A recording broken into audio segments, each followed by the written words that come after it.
سے دیکھیں کہ یہ اللہ اور رسول مل کے کیا کہنا چاہ رہے ہیں۔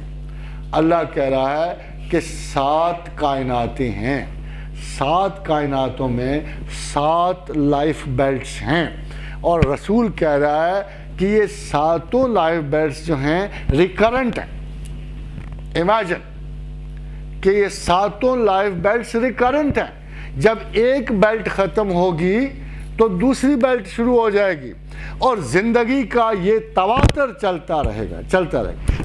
خوفناک حد تک بندہ سوچتا ہے، وہ ہمارا جو کانسیپٹ ہے جنرل مذہبی، جو مسجد کے ملا کا، جنت تو چھوٹی سی ہے، معمولی سی، 4-10 گھر ہوں گے، بڑے مقدس ہی جا سکیں گے اس میں، بڑے محترم ہی، 2-4 جو بند سے لے لیے، ایک آدھ بریلی سے لے لیا، ایک آدھ اہل حدیث، و باقی ہم آپ تو مارے گئے، وہ کچھ اکابرین میں سے ہی جا سکتے ہیں نا، اس میں جنرل تو مسلمان مارا گیا اس میں۔ تو حضرات گرامی ذرا جائزہ لیجئے کہ جو مذہبی کانسیپٹ ہے اس وقت جنت کا، اور جو پریکٹیکل کانسیپٹ ہے جنت کا، وہ کیا ہے۔ Unluckily, we cannot be sure of the grandeur of God and the grandeur of the creation of God unless and until ہمیں کچھ سائنٹیفک اصطلاحات کی مدد نہ ملے، کیونکہ خدا بغیر جدید ترین علوم کے سمجھ نہیں آتا۔ اس لیے ابن عباس سے کسی نے پوچھا تھا، کیا ابن عباس آج تو تم زندہ، اللہ نے تمہیں تعویل عطا فرمائی، ہمیں مسئلہ پیش آتا ہے، ہم تم سے آ کے پوچھ لیتے کل کیا ہوگا، کل کیا ہوگا۔ فرمایا القرآن یفسرہ الزمان، ہر زمانہ قرآن کی اپنی تعریف کرتا، اپنی وضاحت کرتا۔ جب اگلے وقت آئیں گے، اگلے علوم آئیں گے، اصل میں قرآن کا کشاد مطالب بھی تب پتہ لگیں گے۔ ذرا غور فرمائیے کہ آج کی صدی سے پہلے کاسمولوجی یا کائنات کی کتنی حقیقت تھی، کیا ہم جانتے تھے، آج ہم اس کے بارے میں کیا جانتے ہیں۔ آج ہمیں پتہ ہے کہ ہمارے پیمانے ختم ہو جاتے ہیں، ہماری میتھمیٹکس بے چارگی کا شکار ہو جاتی ہے، ہمارا تمام حساب کتاب وسعت کائنات میں ایک بھک منگے بھکاری کی طرح ہو جاتا ہے، جو پیمانہ مانگ رہا ہوتا ہے کہ کس چیز سے باپوں کہ اللہ نے کیا بنا دیا ہے۔ اس چیز کو اللہ تعالیٰ نے ڈیفائن کیا، فرمایا ارض و جنت جانتے ہو، تم کو مرنے کے بعد میں کہاں لے کے جاؤں گا متقین کو؟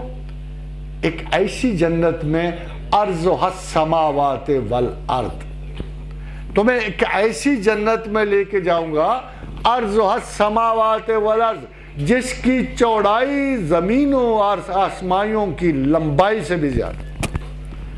حضرات گرامی تھوڑا بہت اندازہ تو ہمیں ہے نا، تھوڑا بہت، مثلا یہ اندازہ ہے کہ ہماری زمین 16 سے 18 بلین سال سے ایک کانسٹلیشن موجود ہے، ہماری زمین، ہماری کانسٹلیشن 6 بلین ایئر سے موجود ہے، یہ یونیورس 18 بلین سے موجود ہے۔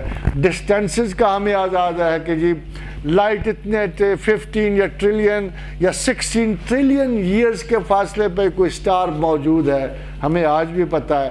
آج کی لیٹسٹ شاید یہ خبر ہو کہ ہماری یونیورس نے ایک بچہ دے دیا ہے، چھوٹی سی اور کائنات تخلیق کر لیا، تو ہمیں اندازہ ہے کہ یہ بے پناہ وسعت افلاک جو ہے، یہ بے پناہ وسعت افلاک جس کا اندازہ ہم سے نہیں ہو رہا، کوئی چندر شیکھر اس کا اندازہ نہیں لگا رہا، کوئی ہاپکنز اندازہ نہیں لگا رہا، کوئی پال ڈیوی یا کارل سیگن نہیں لگا رہا، مگر خدا کو کچھ اندازہ ضرور ہے۔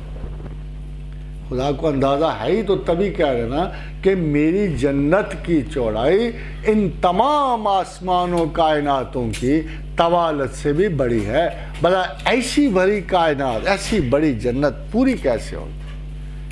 تو حضرات گرامی خدا اور رسول سے دونوں مل کے ہمیں ایک ایسا کانسیپٹ دے رہے ہیں، ابھی تک سائنسز کے خواب و خیال تک نہیں پہنچا۔ وہ کانسیپٹ یہ ہے کہ پوری کائنات میں، پوری ان 7 کائنات میں 7 بیلٹس ود لائف موجود ہیں، اور یہ بھی پتہ نہیں کب سے تواتر سے یہ سلسلہ جاری ہے، اور انسانوں کی آزمائشیں جاری ہیں، اور انسان کوالیفائی کرتا ہے اس انٹری کے لیے جو جنت کی موجود ہے، اور ہم چھوٹے سے عرصے کے لیے مستقر و متاع الہین اس زمین پہ ایک چھوٹے سے وقفے کے لیے ہمیں ایک کوالیٹیٹیو انالیسس کے لیے لایا گیا ہے، being a new generation which Allah has created۔ اور ہمارا وہاں جنت میں کیا کام ہوگا؟ مسجد کے ملا سے ہٹ کے بھی تو سوچو کہ کیا کام ہوگا۔ ایک مسلسل کریٹیوٹی ہے جو ہمارے ذمہ داری ہے۔ مجھے شیخ عبد القادر جیلانی کی ایک سٹیٹمنٹ یاد ہے، اور فرمایا چہلکاف میں آخری مصرع میں فرمایا کہ کفا کا ربو کا کم یکفی کا واقفتن کف کا فہا کا کامین انکان امل لوکا کی تکر کرے لکر فی کابدن تحقی مشکشکت انکالو کرو کی لکا کی ماں بھی کفا کا قربتہو یا کوکبن کنتا تحقی کوکب الفلکی۔ آخر میں ارشاد فرمایا کہ یا کوکبن کنتا تحقی کوکب الفلکی، کہ اے ستارہ دل من کہ مشابہ ہستی ستارہ آسمارا۔ فرمایا کہ اے ستارہ دل من کہ مشابہ ہستی ستارہ آسمارا، کہ اے میرے دل تو آسمان پہ ایک ستارے کی تیرے مشابہ، یعنی ہر انسانی دل کے مقابلے میں اپر موسٹ گیلیکشن لائف میں ایک ستارہ ہے۔ وہ جو گھر ہے جنت میں وہ دراصل ایک ستارہ ہے۔ آپ سوچو گے کہ ان کا فاصلہ کیا ہے، تو رسول اکرم صلی اللہ علیہ وسلم سے پوچھا گیا کہ ایک گھر سے دوسرے گھر کا فاصلہ جنت میں کیا ہے؟ فرمایا 500 برس۔ جنت میں اگر آپ نے ہمسائے سے ملنا ہوا تو آپ کے گھر سے اس گھر کا فاصلہ 500 برس کا ہے۔ تو پوچھا یا رسول اللہ پہنچیں گے کیسے؟ فرمایا براق سے، فرمایا براق سے، ٹیلی ٹرانسپورٹیشن۔ وہاں طریقہ بجلی سے جیسے، بس یہ نہیں ہے کہ انسان آج کا بھی بڑا چالاک ہے، انہوں نے کم از کم وہ تصورات ضرور اس کی گلمپس حاصل کر لی ہے امیجنیشن میں جو خدا کر بیٹھا ہے۔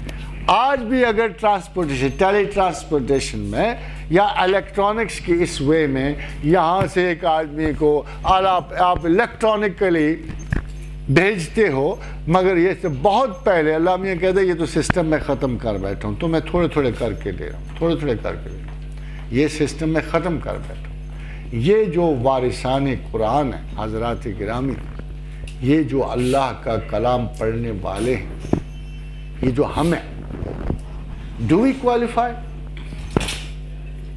اگر خدا اتنا جدید ہو، اتنا ایڈوانسڈ ہو، تو what is the question of reconstruction in Islam? Do we qualify? مسلمان کون ہو سکتا ہے؟ خدا نے کہا کہ میں نے تمہیں ملت ابراہیم بنایا، we said okay۔ خدا نے کہا میں نے تمہارا نام ہوا سماکم من المسلمین، میں نے تمہارا نام مسلمان رکھ دیا۔ اگر اللہ نے قرآن میں میرا نام مسلمان رکھ دیا، should I be interested کہ میں اپنے آپ کو